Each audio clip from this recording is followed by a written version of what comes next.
ये निश्चित तौर पर माना जा रहा था कि देश की सियासत की सबसे बड़े विपक्षी दल और देश की दूसरी सबसे बड़ी राजनीतिक पार्टी का वही शख्स दोबारा अध्यक्ष बनने वाला है, जिसके लिए पार्टी के भीतर का संविधान बदला जाता है। ऐसा नहीं होता। अध्यक्ष बनने के कुछ ही घंटों पहले एक बड़ा उलटफेर होता है और एक नया नाम सामने आ जाता है। जी हां, आखिर क्या था इसके पीछे का माजरा? क्यों हुआ ये उलटफेर? ये अब भी एक पहेली बना हुआ है। बेबाक बोल, बिंदास अंदाज के लिए जाने जाना वाला वो शख्स इन दिनों देश की राजनीति के साथ साथ पार्टी के भीतर की राजनीति में संजीदा भूमिका निभा रहे हैं। जी हां, मैं बात कर रहा हूं बीजेपी के पूर्व अध्यक्ष नितिन गडकरी की, जो कि अपने बेबाक बोल के लिए जाने जाते हैं। नितिन जी, आपका बहुत बहुत स्वागत है, आपला स्वागत है। नमस्कार। नितिन जी, आपकी एक और पहचान है। वो पहचान है कि आप अपने वायदे के बड़े पक्के हैं। आप अगर किसी को वायदा करते हैं तो वो पूरा करते हैं। और आज की ये बातचीत, जिसका कि सारे देश को इंतजार है कि आखिर क्या हुआ था, मुझे इस विश्वास के साथ मैं कर रहा हूं कि जो भी आपकी बात होगी वो दिल से होगी और खुलकर होगी। नितिन जी, थोड़ी उस पहेली पे बात करें जिसका सारे देश को इंतजार है कि आखिर ऐसा क्या हुआ था कि कुछ ही घंटों पहले आपने एक ऐसा कदम उठाया और कह दिया कि मुझे अध्यक्ष नहीं बनना है। ये एक राज है, सारा देश जानना चाहता है।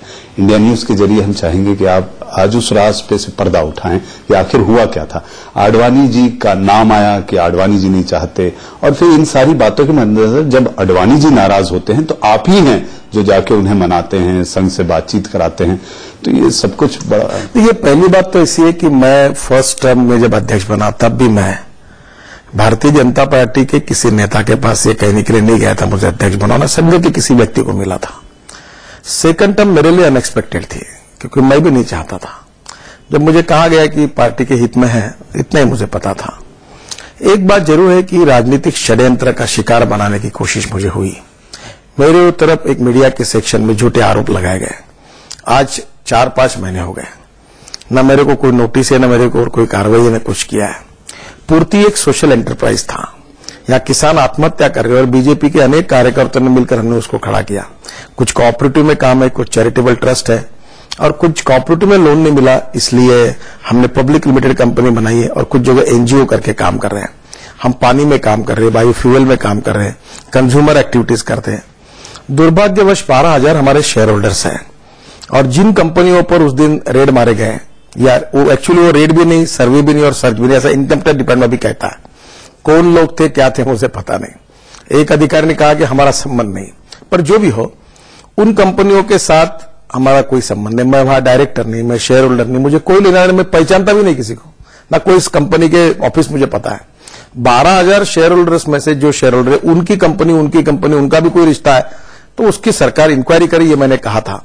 उस दिन बराबर मैं फॉर्म भरने के एक दिन पहले वहां जानबूझकर उन कंपनियों के ऊपर, जिसमें मेरा कोई संबंध नहीं, डायरेक्टली भी नहीं और इनडायरेक्टली भी नहीं, 4 महीने कोई प्रूव भी नहीं हुआ है, पर मेरे तरफ विंडेक्टिव एटीट्यूड से उस दिन जानबूझकर किया गया, क्योंकि कुछ तत्व मुझे अध्यक्ष पद का फॉर्म भरने से रोकना चाहते नहीं। तो क्या नितिन जी, आपके पार्टी के भीतर के लोग सरकार के साथ मिलकर आपके खिलाफ षड्यंत्र? नहीं, जब ये बात हुई तब मैं मुंबई में था, तब मुझे फोन पर हमारे प्रमुख नेताओं ने बातचीत करते हुए पूछा कि ये ऐसा हुआ, अखबार में आ रहा, मीडिया लिख रही है, हमको पूरा विश्वास है कि आप निर्दोष हैं, पर अब ये अध्यक्ष बनने के बाद आपके लोग पीछे लगेंगे तो कैसे करना।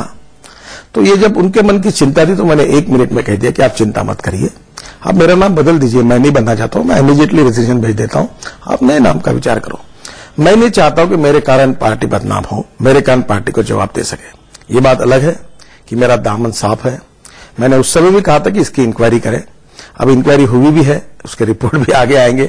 न मेरा कोई संबंध है, न कोई लेना है, न कोई देना है। नितिन जी, ये बड़ा सवाल रहा कि हाल ही के दिनों में जो कुछ हुआ उसमें आडवाणी जी को जब राजनाथ जी ने आपसे कमान ली थी तो उन्होंने ये कहा था कि उनके जो तमाम आरोप थे उस पर वो काम करेंगे और उस पर वो सारी चीजों पर विस्तार से सफाई देंगे। ऐसा होता दिखाई नहीं दे रहा। देखिए, भारतीय जनता पार्टी एक लोकतांत्रिक पार्टी है, और 1980 में हमारी पार्टी की स्थापना होने के बाद इस पार्टी की पहचान अटल आडवाणी जी की पार्टी करके रूप में हुई है। अटल जी और आडवाणी जी हमारे दोनों शीर्षस्थ नेता, हमारे प्रेरणा स्रोत हैं, हमारे गाइड है, हमारे फिलोसोफर हैं। ये बात जरूर है कि समय के अनुसार पार्टी में हर समय नया नया नेतृत्व उभर कर सामने आएगा, युवा नेता सामने आएंगे, नेतृत्व बदलते रहेगा। पर पार्टी में जो अटल जी अडवाणी का स्थान है वो एक इस प्रकार का कि जो हमारी नींव के पत्थर है, और इसलिए जब उनके मन में कोई दुख है, दर्द है, कुछ भावना है, तो हम सब लोग मिलकर उसको समझकर सुलझाने की कोशिश करेंगे। जो कुछ हुआ वो हम सबके लिए बहुत ही दुखद था, दुर्भाग्यपूर्ण था। नितिन जी, एक और बात जो हमेशा दिखाई देती है, ये आमतौर पर कहा जाता है कि आरएसएस बीजेपी को चला रहा है या कुछ ऐसे नेता जो ड्राइंग रूम में बैठकर, लिविंग रूम में बैठकर इस पार्टी को चलाते हैं। देखिए, आरएसएस कभी बीजेपी को चलाता नहीं, और आप मुझे अनेक सालों से जानते हैं, मैं किसी के रिमोट कंट्रोल के रूप में कभी काम नहीं कर सकता। पर संघ का स्वयंसेवक होने के नाते मैं आपको एक बात बताता हूं, मैं 3 साल अध्यक्ष था, संघ ने इस प्रकार का कोई हस्तक्षेप कभी किया नहीं है, और संघ करना भी नहीं चाहता। लेकिन नितिन जी, ये सब कुछ होता है पार्टी के भीतर, संघ के सुरेश सोनी जाते हैं, मिलते हैं, तमाम चीजें होती हैं, तो संघ की कहीं ना कहीं बात तो रखी जाती होगी। देखिए, ये बात तो जरूर है कि संघ विचारधारा से प्रेरणा लेकर हम में से अनेक कार्यकर्ता काम कर रहे हैं। ये भी सच है कि जनसंघ की जब स्थापना हुई थी तो राष्ट्रीय स्वयंसेवक संघ ने 47 के बाद उनको लगा कि एक राष्ट्रवादी पहचान का एक राजनीतिक दल होना चाहिए, इसलिए उसको सहयोग भी किया था। और तब से फिर जनता पार्टी बनी, क्योंकि लोकतंत्र को बचाना था। और जनता पार्टी के बाद हमको ऐसी स्थिति आई कि भारतीय जनता पार्टी का निर्माण करना पड़ा। अल्टीमेटली वैचारिक धारा का विचार करते हुए राष्ट्र के पुनर्निर्माण के लिए हम जो काम कर रहे हैं उसमें संघ के स्वयंसेवक संगठन, उससे हमारा समन्वय होता है, कभी सहकार्य होता है, कभी संवाद भी रहता है, लेकिन कंट्रोल नहीं है। कंट्रोल नहीं है। हम एक राजनीतिक पार्टी है और हम लोग लोकतांत्रिक पार्टी है। माँ बेटों की, पिता पुत्र की या होलसेल किराने की दुकान ऐसी पार्टी नहीं है। आप देखो, हिंदुस्तान में जितनी राजनीतिक पार्टी है, 90% पार्टी है तो लगभग परिवार के मालिकियत ही उनके ऊपर है। ये कहना पड़ेगा कि ये पार्टी ऐसी कि जिनको कंट्रोल करने वाले परिवार नहीं है। नितिन गडकरी जरूर पार्टी का अध्यक्ष था, आज राजनाथ सिंह जी है, पर भारतीय जनता पार्टी नितिन गडकरी की भी नहीं और राजनाथ सिंह की नहीं, ये कार्यकर्ताओं की पार्टी है। नितिन जी, आडवाणी जी कहते हैं कि सुरेश सोनी, उनकी भागवत जी से जो बात हुई कि उनकी जो ताकत है, उनका जो वर्चस्व है, उसको थोड़ा कम किया जाए। सुरेश सोनी से वो आहत होते हैं, तो भागवत जी ने उन्हें ये एश्योरेंस दिया है कि हाँ, ऐसा किया जाएगा। नहीं, ये सब बातें बेबुनियाद है। आडवाणी जी ने क्या बात की, आडवाणी जी ने बाहर कहा नहीं। भागवत जी ने उनसे बात की, ये बाहर मालूम नहीं, और जो बात मुझे मालूम है उसमें से ये विषय भी उसके साथ नहीं है। आडवाणी जी के कुछ ऑब्जर्वेशन है, हमारे परिवार के पितृ पुरुष है, और उन्होंने अपनी बातों में कुछ सुधारों की बातें कही है, और मुझे लगता है उन बातों की चर्चा करना उचित नहीं होगा। आडवाणी जी हमारे ज्येष्ठ नेता है और भागवत जी हमारे परिवार के प्रमुख है और सरसंघ चालक है। दोनों के बीच की चर्चा उन दोनों तक ही सीमित रहनी चाहिए, उसकी बाहर चर्चा करने के लायक भी मैं नहीं हूं और उसके ऊपर कोई टिप्पणी करना भी उचित नहीं समझता। आडवाणी जी गांधीनगर से चुनाव लड़ेंगे नितिन जी? मुझे पता नहीं, ये तो निर्णय आडवाणी जी को ही करना है, क्या करना है क्या नहीं। लेकिन कुछ ऐसे विकल्प तलाशे जा रहे थे, मध्य प्रदेश की बात आ रही थी, तमाम बातें हो रही थी। देखिए, मैं आपको एक बात बताता हूं, मैं देश की मीडिया से बहुत दुखी हूं। ना आडवाणी कोई कह रहे कि मैं कैसे लड़ना चाहता हूं, ना कोई चर्चा इस बात की है, ना कुछ है। आप दुनिया भर की आपकी पार्टी के लोग खबरें दे देते हैं। अरे चलते रहा, मैं कहां से लड़ रहा हूं, ये 50 खबरें आई। मैं इंदौर से लड़ रहा हूं, मैं भोपाल से लड़ रहा हूं, मैं मुंबई से लड़ रहा हूं, फिर वर्धा से लड़ रहा हूं, बंडला से। आखिर मुझे तंग आके नहीं कहना था, पर कहना पड़ा, भाई नागपुर से लड़ रहा हूं, मैं नागपुर में लड़ रहा हूं, जन्म हूं नागपुर से लड़ने और चाहता हूं। हर पार्टी मैंने अतृप्त आत्माओं का सागर है आपके बीच में, सभी में। हिंदुस्तान के लोकतंत्र में राजनीतिक नेता और कार्यकर्ताओं में अगर आपने कंपटीशन शुरू की कि तृप्त कौन है, 100% समाधानी कौन है, तो 0.001% निकलेंगे नहीं। इसका कारण जो नगर सेवक है वो इसलिए दुखी कि वो एमएलए नहीं बना, एमएलए इसलिए दुखी है कि वो एमपी नहीं बना, एमपी इसलिए दुखी है कि वो मंत्री नहीं बना, मंत्री इसलिए दुखी है कि वो मुख्यमंत्री नहीं बना, और मुख्यमंत्री इसलिए दुखी है कि वो और प्रधानमंत्री बनने चाहते कोई कहीं ना कहीं। तो देखिए, ये जो अतृप्त आत्मा है ये सभी पार्टियों में घूमते रहते हैं। लेकिन अगर कोई बड़ा नेता ही पार्टी के भीतर का इस तरह से ब्रीफिंग करे, अब खबरों को तो बीजेपी में तो मैंने एक बार मजाक में कहा था राजनाथ सिंह जी को कि हमारे राष्ट्रीय कार्यकारिणी में सबके गले में जब हार डालते हैं, दुपट्टा डालते हैं, तो तीसरी और चीज ले गए। बोले क्या? तो बोले चिकन पट्टी ले जाओ, और हार डालने के बाद दुपट्टा मुंह पे लगाने के लिए एक पट्टी भी चिपका दो। हमारे लोगों की बीमारी है कि मीडिया को देखकर सब लोग बोलना शुरू करते हैं। देखो, कांग्रेस पार्टी से हमने सीखना चाहिए, वो ऐसे कोई भी आके मीडिया पे नहीं बात करता। हम इतने लोकतांत्रिक बने हैं कि जो उठता वो मीडिया के सामने अपना मुक्त चिंतन कर देता है। ये मुक्त चिंतन करने वाले नेताओं ने बीजेपी का बहुत नुकसान किया है और इसके लिए कभी ना कभी पार्टी को कठोर भूमिका लेनी पड़ेगी। अगर ऑफिशियल स्पोक्स पर्सन है, उनको पार्टी ने बताया भूमिका रखने का, तो बाकी लोग क्यों बोलते हैं? सभा मीटिंग होने के बाद टीवी वाले घेर लेते और हम बोल देते, भाषण रह जाता बाजू में और वो उल्टी तिल्टी न्यूज लगा के चला देता है। नितिन जी, एक और चीज, आपको दुख है इस बात का कि आपका दोबारा अध्यक्ष बनना कुछ ही घंटों पहले बदला गया, आप नहीं बन पाए? कोई टीस मन में दर्द? 100% नहीं है। मैं बहुत खुश हूं। मैं अपने रिसर्च काम में ध्यान दे रहा हूं, कृषि विकास के काम में ध्यान दे रहा हूं, पानी वाटर कंजर्वेशन में काम कर रहा हूं, अभी विदेश में जा रहा हूं, हाइड्रो पावर जो छोटे छोटे प्रोजेक्ट्स है उसको देख रहा हूं, ऑर्गेनिक फार्मिंग में काम कर रहा हूं और मैं हैंडलूम हैंडीक्राफ्ट्स में काम कर रहा हूं और मैं लोगों की सेवा भी कर रहा हूं। मैं आपको सही बताऊं, अगर आप विश्वास रखे हुए नहीं मुझे, मैंने शुरुआत में ही कहा था, आप बेबाक अंदाज। मैं बात को सही बताऊं कि मैं बहुत सुखी और समाधानी हूं। मेरे मन के टीजर रिलीज हो गए, आनंद से जगजीत सिंह की गजल सुनता हूं और मस्त आनंद से रहता हूं। देखिए, मैं इस पार्टी में जो भी भूमिका मिली उसमें काम करूंगा और मैंने राजनाथ जी को भी कहा है कि आप मुझे कोई भी काम बताइए, मैं करूंगा। इतने हाथ जोड़कर कहा कि मुझे अपमानित करने का काम मत करिए, केवल जो काम देना वो दीजिए, मैं काम करते रहूंगा, बाकी मेरे लिए। लेकिन नितिन जी, आडवाणी जी की एक और टीस है, वो टीस ये है कि अटल आडवाणी और श्यामा प्रसाद जी के रास्तों से भटक गई है पार्टी, हमेशा कहते हैं, और इसमें लोगों में जो एक मैसेज जा रहा है, जो संदेश जा रहा है, वो अपने आप में पार्टी का भटकाव दिखाता है। देखिए, मैं आडवाणी जी से इस पूरे क्राइसिस में बहुत नजदीक से मैंने चर्चा की है और मेरे मन का एक दुख और दर्द है। शायद आडवाणी जी के कुछ बातों से आप सहमत नहीं होंगे, शायद मैं भी सहमत नहीं होऊंगा, पर आपने आडवाणी जी के साथ अन्याय किया है। आडवाणी जी जो कुछ पत्र लिखा है, वो देश का प्रधानमंत्री बनना चाहते या एनडीए का लीडर करके बनना चाहते या नरेंद्र भाई का विरोध करने के लिए कर रहे हैं, ऐसा कहना बहुत ही अनुचित और उनके ऊपर अन्यायपूर्ण है। सही बात यह है कि आडवाणी जी का अपना एक चिंतन है, आज तक उन्होंने पार्टी का काम किया है, कुछ बातें उनको लगती है कि पार्टी ने इस दिशा में जाना चाहिए। उनका सबसे बड़ा कंसर्न ये कि एनडीए बढ़ना चाहिए, एनडीए टूटना नहीं चाहिए, एनडीए में और नए नए पार्टियों को हमने साथ लेना चाहिए। इस बार देश को बचाने की आवश्यकता है, एनडीए टूटने की स्थिति अच्छी नहीं है। उनके बातों में कुछ दम भी है। दूसरी ओर कुछ बातें जो उनकी है उसके बारे में पार्टी की भी कुछ मर्यादा है, पर आडवाणी जी और अध्यक्ष जी के बीच में एक अच्छा संवाद हो, ऐसी कोशिश हमने की है। अध्यक्ष जी भी हमारे उनकी बातों के साथ चर्चा करके कुछ मार्ग निकालेंगे, जो नहीं निकल पाएगा उसमें हमारे संघ के अधिकारियों से भी चर्चा करके मार्ग निकलेंगे और हम सब लोग मिलकर, आज आडवाणी जी ने हमको यही बात सिखाई है, संघ ने सिखाई है कि सवाल ये नहीं है कि नितिन गडकरी का क्या होगा, आडवाणी जी का क्या होगा, नरेंद्र मोदी का क्या होगा। नितिन जी, लेकिन मौजूदा अध्यक्ष जी राजनाथ सिंह जी और मोदी की जोड़ी से आडवाणी जी थोड़े आहत तो दिखाई दे। बिल्कुल नहीं है, गलत बात है। देखिए, आडवाणी जी के नेतृत्व में हम सब लोग काम कर रहे हैं। अरुण जी, सुषमा जी, नरेंद्र मोदी, मैं, राजनाथ सिंह, हम सब लोग मिलकर हम पार्टी के लिए काम कर रहे हैं और मुझे नहीं लगता कि हमारे बीच में, देखो, मतभिन्नता होना अलग बात है और मनभेद होना अलग बात है। हमारे बीच में व्यू पॉइंट अलग अलग हो सकते हैं पर मनभेद नहीं है।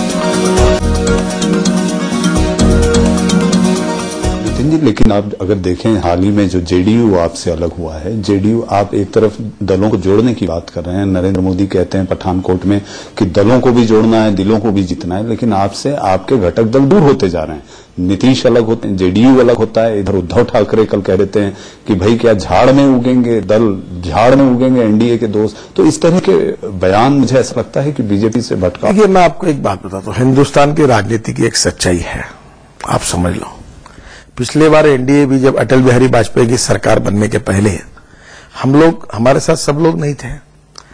एक सच बताता हूं, हम 165 के ऊपर जाने के बाद हमारे जो मित्र है उनकी संख्या नेचुरल कोर्स में बढ़ जाती है, क्योंकि इस देश में बहुत सी रीजनल पार्टीज ऐसी है जो दिल्ली में कांग्रेस की सरकार नहीं चाहती और इसलिए निश्चित रूप से एनडीए बढ़ेगा। रही बात नीतीश कुमार जी की, इसका मुझे दुख है। हमने अभी तक प्रधानमंत्री पद के लिए किसी व्यक्ति का चयन घोषित नहीं किया है और मैंने उनको ये प्रॉमिस किया था कि जब भी हम प्रधानमंत्री पद के लिए किसी व्यक्ति का निर्णय करेंगे तो उसके पहले आपसे चर्चा करेंगे और मैं जबान का पक्का हूं। ये मैंने जबान उनको, मैंने खुद इंडिविजुअल नहीं दी थी, पार्टी के 4 नेताओं से बातचीत करके दी थी और जब अभी तक हमने किसी का नाम ही निश्चित नहीं किया है तो उन्होंने इस प्रकार से एकदम रिएक्शन देना उचित नहीं था। क्या हमारे लोकतांत्रिक पार्टी में इलेक्शन कैंपेन कमेटी का चेयरमैन बनाने का किसी नेता को हमारे पार्टी के अध्यक्षों का अधिकार नहीं है? क्या जेडीयू का अगर कोई कमेटी का अध्यक्ष बनता है, कोई और कोई बनता है, तो क्या शरद यादव जी का वो अध्यक्ष बनाने का अधिकार नहीं है?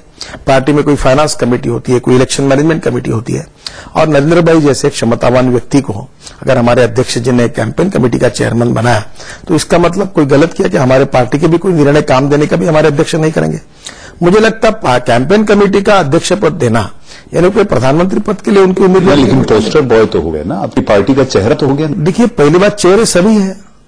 हमारी पार्टी पिता पुत्र की या माँ बेटे की पार्टी नहीं कि उनके पोस्टर पर चित्र रहे। हम सामूहिक नेतृत्व पर काम करते आए। इस पार्टी में हम मध्य प्रदेश शिवराज सिंह चौहान के पोस्टर पर लड़ रहे हैं, छत्तीसगढ़ डॉक्टर रमन सिंह के पोस्टर पर लड़ रहे हैं, राजस्थान में वसुंधरा राजे के पोस्टर पर लड़ रहे हैं। तो हम लोगों के यहाँ सभी लोग क्षमतावान नेता है, और इसलिए अडवाणी जी का, अटल जी का पोस्टर परमानेंट है। कहीं आज मैं अध्यक्ष नहीं हूं तो राजनाथ सिंह, लेकिन बीजेपी के स्थापना दिवस में अहमदाबाद में अडवाणी जी का चित्र नहीं होता। नहीं, आप देखो, छोटी छोटी बातें देखते हो। देखो, अभी नागपुर में कोई प्रोग्राम होता है तो कोई मेरा फोटो छपता है, अब देवेंद्र अध्यक्ष बन गया, उसका फोटो छपेगा। ये छोटी छोटी बातों को किसी के ध्यान में भी नहीं आता, पर मीडिया के मित्र बड़े होशियार हैं, बराबर क्या क्या छेद दिखते हैं वो लिखा के लाते हैं। इसके पीछे कोई प्लान नहीं होता। अडवाणी जी का पोस्टर छापने से नरेंद्र भाई के मन में उनके प्रति बहुत आदर और सम्मान है, नहीं छापने से उनके मन में नहीं है। आपको एक बात मालूम है, अडवाणी जी और नरेंद्र भाई की मुलाकात हुई, बहुत अच्छी हुई, और नरेंद्र भाई ने पूरे सम्मान के साथ अडवाणी को कहा कि आप जो कहेंगे हम करेंगे। मैं जो कभी कभी जो चिंता करता हूं कि वस्तुस्थिति एक है और विपर्यास करके अलग दूसरी बात जाती है। देखिए, इतनी बड़ी पार्टी है, थोड़ी बहुत व्यू पॉइंट्स अलग हो सकते हैं, पर जिस प्रकार का चित्र मीडिया में पेंट किया जाता है, मैं विश्वास के साथ बता देना चाहता हूं कि ऐसी स्थिति नहीं है। नितिन जी, तो क्या जेडीयू के लिए आपके दरवाजे बंद हैं, ये मान लिया जाए? देखिए, हमने किसी के लिए दरवाजे बंद ही नहीं किए, तो हम खुले हैं, बंद ये क्यों है? देखो, देश में मैं तो नीतीश कुमार जी को और शरद यादव जी को आह्वान करूंगा कि सवाल बीजेपी का नहीं है, सवाल एनडीए का नहीं है। सवाल भूखमरी के कारण, महंगाई के कारण, भ्रष्टाचार के कारण और देश की सुरक्षा, कानून व्यवस्था को लेकर देश कांग्रेस ने पूरे खड्डे में डाल दिया है। आज देश दुनिया में विश्वसनीयता हमारी खत्म हो गई है, आजू बाजू के देश हमसे आज दोस्त नहीं रहे हैं। ऐसे स्थिति में सवाल ये महत्वपूर्ण है कि कांग्रेस के कुशासन से हम देश को कैसे बचाएं। तो क्या नितिन जी, नीतीश कुमार प्रधानमंत्री की कुर्सी की ओर देख रहे हैं, ऐसा लगता है आपको? देखिए, हर कुर्सी की तरफ देखने का जिसके आंखें खुले उसका व्यक्तिगत अधिकार हो सकता है, मेरी उसमें आपत्ति नहीं है, किसी के मन में होगा तो। पर अल्टीमेटली प्रधानमंत्री कोई भी बनने के लिए 275 का सपोर्ट चाहिए, उसका उनको सपोर्ट मिले तो वो बने, हमको मिले तो हमारे में से कोई बने। ये कहा जा सकता है कि आपने दरवाजे खुले रखे हैं उनके लिए? देखिए, इस देश को बचाने के लिए, हिंदुस्तान के लोकतंत्र को बचाने के लिए और कांग्रेस के कुशासन से देश को मुक्त करने के लिए हम राजनीतिक अस्पृश्यता कभी रखते नहीं। मैं सभी राजनीतिक पार्टियां, कांग्रेस को छोड़कर जितनी पार्टियां जो देश के लिए काम करना चाहती है, जो हमारे साथ मिलकर कॉमन प्रोग्राम पर काम करने के लिए तैयार होगी, उन सब पार्टियों का सहयोग लेने में हमको संकोच नहीं है। नितिन जी, एक और सबसे मजेदार बात सामने आई। उद्धव ठाकरे इन दिनों नाराज चल रहे हैं, वो कहते हैं एनडीए का संयोजक कोई नहीं है, आखिर कैसे एनडीए बढ़ेगा, बैठक बुलाई जानी चाहिए, सहयोगी दल कम होते जा रहे हैं। तो ये अपने आप में उद्धव, हमें पता है कि आपसे बहुत नजदीकी है और आपकी बात को टालते नहीं, तो इस तरह की बातें वो कर क्यों ऐसी चीज? मुझे लगता है कि बीच में मेरी संजय राउत जी से बातचीत हुई और मैं उद्धव जी से मुंबई आजकल कम जाता हूं, तो भोजन के लिए उनके पास जाने वाला हूं, मैं बातचीत करूंगा। पर ये जो मीडिया उनके नाम को लेकर जो कहता है, ऐसा नहीं है। उन्होंने उल्टा स्टेटमेंट ये दिया है कि एनडीए मजबूत है, सामना में लेकर कल का झाड़ पे उगेंगे। एक बात, पहली बात देखिए, शिवसेना एक अलग राजनीतिक पार्टी है और भारतीय जनता पार्टी अलग राजनीतिक पार्टी। कई बार मोदी के नाम पे उन्हें आपत्ति हो जाती है कि मोदी का नाम क्यों बढ़ाया। पेपर चला रहे, वो उनकी बात को लिख रहे, उनका अधिकार है लिखने का, और उनकी एक एक बात को लिखकर उस बात को प्रमाण मानकर हमारे बीच में झगड़े हो रहे, ऐसा नहीं है। हम इतने सालों से साथ में काम कर रहे हैं। नितिन जी, क्या आपको लगता है राज और उद्धव को साथ आ जाना चाहिए? देखो, महाराष्ट्र की राजनीतिक स्थिति ऐसी है कि अगर हम कांग्रेस और एनसीपी की भ्रष्ट सरकार को हटाना चाहते हैं तो उनके विरोध में जितने विरोधी विपक्षी दल है उनको साथ में लेकर चलना ही महाराष्ट्र का हित है। पर यह करने में अनेक प्रकार की अड़चने हैं, पर बड़ा दिल करके महाराष्ट्र को बचाने के लिए जितने अपोजिशन पार्टी को हम साथ लेकर एक बड़ी आघाड़ी बनाएंगे तो उसमें से राजनीतिक फायदा हो सकता है। नितिन जी, आपकी अल्टीमेटली ये निर्णय उद्धव जी और भाजपा के नेता मिलकर ही करेंगे। दोनों को पटेगा तो तीसरा पार्टनर आएगा, नहीं तो नहीं आएगा। नहीं, लेकिन राज से भी आपकी नजदीकियां हैं, राज भी आपके संपर्क में रहते हैं। क्या आप ऐसी कोई कोशिश और पहल कर रहे हैं या करेंगे ताकि दोनों भाई एक हों? मेरे हृदय में शिवसेना प्रमुख बाला साहेब ठाकरे जी के प्रति बहुत श्रद्धा है। अटल बिहारी वाजपेयी जैसा मैं बाला साहब ठाकरे को जानता हूं, मानता हूं, और बाला साहब मेरे जीवन के प्रेरणा पुरुष रहे हैं। और जब बाला साहब को मैं जब मिलता था तो उनके मन का आखिरी समय दर्द था कि राज और उद्धव में जो दरार पड़ी उससे वो बहुत दुखी थे। तब मैंने बहुत बार उनको कहा कि बाला साहब, मुझे जब भी अवसर मिलेगा तो मैं दूध में शक्कर डालकर इन दोनों भाइयों को साथ लाने की जरूर कोशिश करूंगा। तो आप वो कर रहे हैं? मैं जरूर कोशिश करता हूं। देखो, बाला साहब ठाकरे जी का परिवार, उनकी विरासत अगर एक होती है तो उनके जो समर्थक है, शिवसैनिक है, चाहे कोई बोले या ना बोले, और मेरे जैसे हितचिंतक है, हमको मन में बहुत खुशी होगी। देखो, राजनीति का जो होना है सो हो, हमें सत्ता मिलने तो मिले, नहीं मिले तो नहीं मिले। नितिन जी, एक अहम सवाल जो मुझे लगता है आपसे पूछा जाना चाहिए, पार्टी में आपकी अहम भूमिका आज भी है अध्यक्ष न रहते हुए, आडवाणी जी और मोदी में बेहतर प्रधानमंत्री कौन होगा? देखो, ये तो जवाब मैं आपको ऐसे दूंगा नहीं। मुझे मालूम है कि हर सवाल के जवाब के अनेक अर्थ निकलते हैं। आप एक बात याद रखना, आडवाणी जी हमारे पितृपुरुष हैं, हमारे परिवार के प्रमुख हैं, उनके नेतृत्व में हम काम कर रहे हैं, हमारे गाइडेंस फिलोसोफर हैं। नरेंद्र मोदी हमारे पार्टी के सबसे कद्दावर पॉपुलर नेता है, और उनके ऊपर मीडिया जो आरोप लगाती है कि वो कम्युनल है, एंटी माइनॉरिटी है, वो सारासार गलत है। वो विकास का एक मॉडल है। आडवाणी जी के मार्गदर्शन में और मोदी जी के प्रखर नेतृत्व में और राजनाथ सिंह पार्टी के अध्यक्ष उनके नेतृत्व में हम सब लोग मिलकर हमारे विचार को, हमारे संगठन को, हमारे पार्टी को आगे ले जाना चाहते हैं। परिस्थिति में जो भी निर्णय करना होगा हमारा पार्लियामेंट्री बोर्ड विचार विनिमय करके करेगा। नितिन जी, एक आखिरी सवाल, आम चुनाव सामने हैं, ऐसे कई राज्यों के चुनाव हैं जहां आपकी सरकारें हैं। आम चुनाव मुंह बाय खड़ा है, कभी भी हो सकते हैं, बयान आते हैं, नवंबर में होंगे, सितंबर में होंगे, कितने तैयार हैं आप लोग? देखो, हमारी पार्टी कार्यकर्ताओं की पार्टी है। मध्य प्रदेश में शिवराज जी के नेतृत्व में हमारे सरकार ने तो एक्सेलेंट काम किया है। एग्रीकल्चर ग्रोथ रेट 18.90 और जीडीपी 11.5% के ऊपर, ये रिकॉर्ड पे काम। एक बीमारू राज्य को विकसनशील राज्य में रूपांतरित करने में शिवराज सिंह चौहान यशस्वी हुए हैं। और इंडिविजुअल बेनिफिट में उन्होंने इतनी स्कीम्स बनाई, इतने गरीबों का कल्याण, लक्ष्मी लाडली योजना हो, कि सुतार काम हो, लोहार काम करने वाले हो, सभी को, गरीब समाज के नीचे तबके के लोगों को, आदिवासियों को, दलितों को, अल्पसंख्यकों को, इतनी योजना बनाकर अच्छा काम किया है। और उनके नेतृत्व में ऑलरेडी जोरों में काम शुरू है। छत्तीसगढ़ में भी डॉक्टर रमन सिंह जी ने बहुत अच्छा काम किया। आज छत्तीसगढ़ का विकास उसका एक प्रकार से साक्षी है, और उनके नेतृत्व में वहां भी कार्यकर्ता काम कर रहे हैं। राजस्थान में वसुंधरा जी लगातार जनता में घूम रही है, बहुत अच्छा रिस्पांस उनको मिला है। लोग परिवर्तन चाहते हैं, और मुझे लगता है आने वाले इस चुनाव में राज्यों में अच्छी तैयारी शुरू है। और राजनाथ सिंह जी के नेतृत्व में दिल्ली में भी उनको सहयोग करने की भी योजना तैयार हुई है। हम पूरी ताकत के साथ ये चुनाव लड़ेंगे और भारतीय जनता पार्टी अच्छी सफलता हासिल करेगी, ये मेरा विश्वास है। जी, अब तो नितिन जी ये मान लिया जाए कि पार्टी के भीतर सब कुछ ठीक ठाक है, या ठीक ठाक आप कर रहे हैं? पार्टी के अंदर सब ठीक ठाक है, थोड़ा बहुत कुछ होता है तो थोड़ा बहुत, देखो कितना भी अच्छा बेरिंग हुआ तो ग्रीस तो डालना ही पड़ता है। तो ग्रीस डालने का काम हम करते रहे ताकि ज्यादा मशीन अच्छे आउटपुट दे, अच्छा काम करते रहे। मुझे लगता है कोई ज्यादा समस्याएं नहीं है। राजनाथ जी के नेतृत्व में हमारी पार्टी लोकसभा और विधानसभा में अच्छा प्रदर्शन। एक आखिरी सवाल नितिन जी, क्या आपको लगता है मोदी को उत्तर प्रदेश से अगर चुनाव लड़ाया जाए तो इससे पार्टी को फायदा होगा? देखो, उन्होंने कहां से चुनाव लड़ना, ये उनके ऊपर और पार्टी के ऊपर निर्भर होता है। और यही पार्टी के नेताओं ने टालनी चाहिए कि ऐसी बातों को जिसका अपना संबंध नहीं, वो बेदाग करके तो मीडिया के सामने। लेकिन यूपी पे सबकी नजरें टिकी हैं। मैं ये मुक्त चिंतन करने वाली आदत का बहुत विरोधी हूं। पार्टी की बातों को अगर मुझे लगा उन्हें उत्तर प्रदेश से चुनाव लड़ना चाहिए तो मैं दो काम करूंगा, एक तो पार्टी के अध्यक्ष से बात करूंगा या मोदी से बात करूंगा, मैं तीसरे व्यक्ति से ये बात नहीं करूंगा। और इसी प्रकार की पार्टी में डिसिप्लिन सभी नेताओं ने इसका पालन करना चाहिए, इसके बारे में मैं आग्रही हूं।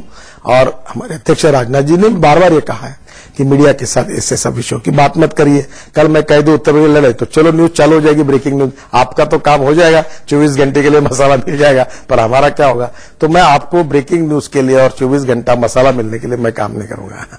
आपने इंडिया न्यूज से बात करी तो ये थे बीजेपी के पूर्व अध्यक्ष नितिन गडकरी, जिन्होंने दिल की बात तो की लेकिन दिल्ली की बात करने से बचते रहे। एक एक शब्द उन्होंने फूंक फूंक कर कहा और अपने आप को जिस बेबाक अंदाज के लिए वो जाने जाते हैं उससे अपने आप को बचाते रहे। बिंदास जरूर बोले लेकिन बच कर। बहुत बहुत धन्यवाद।